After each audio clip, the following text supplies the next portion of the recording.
देश के पहले सीडीएस जनरल बिपिन रावत साहब को पूरा देश, दुनिया के तरह तरह से अलग अलग कोनों से श्रद्धांजलि अर्पित की जा रही है। हर एक नागरिक अपनी अपनी श्रद्धा और विचार के अनुसार श्रद्धांजलि अर्पित कर रहा है।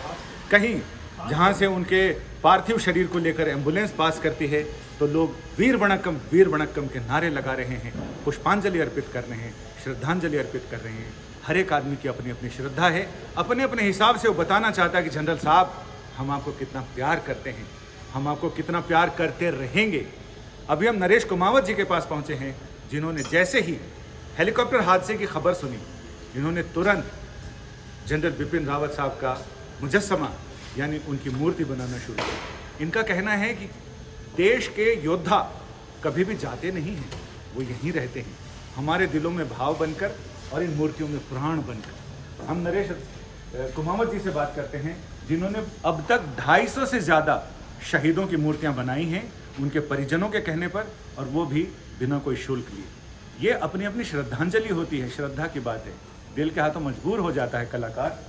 आपसे हम बात करते, जैसे ही आपको पता चला कि वहाँ हादसा हुआ है और आपने तुरंत ये जनरल साहब को जीवंत करने की, अपनी श्रद्धा समर्पित करने की मुहिम शुरू कर। मेरा प्रयास है आदरणीय बिपिन रावत जी हमारे जो सीडीएस हैं रहे हैं, उनके प्रति एक श्रद्धांजलि स्वरूप मैं एक स्कल्पचर एक निर्माण करूं, जो कि उनको हमेशा हमारे बीच जीवित रखे, और मैं हमेशा इस काम को उनको समर्पित करके और ये काम मैं लगा सकूं कहीं। लेकिन आपके पास इतना कम टाइम होते हुए कई चीज़ें होती है कि हौसलों से उड़ान होती है, तो कुछ वैसा ही नहीं हुआ कि टाइम इतना कम था और आपने जैसे ही हादसे की खबर सुनी उसके बाद उनकी अंत्येष्टि से पहले ही एक और जनरल रावत साहब को खड़ा कर दिया, लोगों के दिलों में उतर जाने के लिए, लोगों के विचारों में आने के लिए? मेरा मानना है ये हमारे रक्षक हैं, ये हमारे बीच सदैव रहें, इससे बड़ी श्रद्धांजलि कुछ हो नहीं सकती।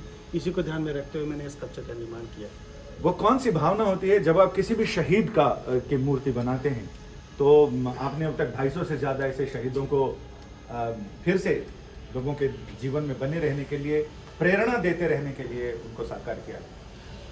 मैं जिस जिले से आता हूँ, झुंझुनू जिला, वहाँ से सबसे ज़्यादा शहीद आज तक हमारे देश में हुए हैं, और मेरी ये हमेशा आस्था रही है कि इन शहीदों को नमन किया जाए, इन शहीदों को प्रणाम किया जाए, जिन्होंने हमारे लिए अपने प्राण हंसते हंसते न्यौछावर के बॉर्डर पे हमारी रक्षा करते हैं। इन्हीं की वजह से हम सुकून की ज़िंदगी हमारे देश में रह पाते हैं, और यही मेरा इंस्पिरेशन है कि मैं इनके लिए काम कर सकूँ। ये महज संजोग ही नहीं कह सकते कि अभी मध्य प्रदेश के मंत्री यहाँ पर मौजूद हैं, विश्वास सारंग जी, जो अभी अभी जनरल साहब के आवास पर जाकर उन्हें श्रद्धांजलि अर्पित करके आए हैं और यहाँ मौजूद हैं। किस तरह से ये प्रतिमाएं, ये शहीदों का कृतित्व आगे आने वाली पीढ़ी को प्रेरणा देता रहेगा, और ये मूर्तियाँ कितनी ज़रूरी हैं हमारे जीवन में? निश्चित रूप से देखिए, कहा जाता है कि शहीदों की चिताओं पर लगेंगे हर बरस मेले, वतन पे मरने मिटने वालों का बस यही बाकी निशा रहेगा। मैं तो दिल्ली आया था, नरेश जी मेरे मित्र हैं, बिपिन रावत जी को श्रद्धांजलि दी, और जब इनसे बात की तो इन्होंने कहा कि मैं भी उनको एक अपनी कलाकृति के माध्यम से श्रद्धांजलि दे रहा हूं। तो मेरा ये सौभाग्य था कि मैं यहाँ पर आया, और नरेश जी जैसे आर्टिस्ट अपनी भावनाओं को अपनी कलाकृति के माध्यम से समाज को, कि अगली पीढ़ी को प्रेरणा देने के लिए बना रहे हैं। ये निश्चित रूप से बहुत अच्छी बात है, और जैसा आपने कहा कि आगे आने वाली पीढ़ी तभी इन सब लोगों से इत्तेफाक रख पाएगी जब हम उनको इनके बारे में बताएंगे। सीडीएस आज हमारे बीच में नहीं है, परंतु उनकी जो वीरता है, उनकी देश के प्रति जो कमिटमेंट था, उसके प्रति हम कृतज्ञता ज्ञापित करें, ये हम सबका कर्तव्य है। जनरल साहब को देखकर लगता है कि देश के लिए जीवन देना और जीवन दे देना, ये दोनों चीज़ें जो लोग एक साथ करते हैं वो मूर्तियों से आगे भी बढ़ते हैं, और हमेशा देश की जनता ये याद रखेगी, 2.5 मोर्चों की लड़ाई, और पहली गोली हमने नहीं चलाई, लेकिन अगर सामने से कोई गोली आएगी तो फिर हम नहीं गिनेंगे कि कितनी गोलियां हमने चलाई हैं।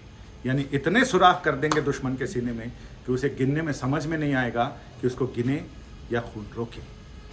संजय शर्मा, गुड़गांव, आज तक।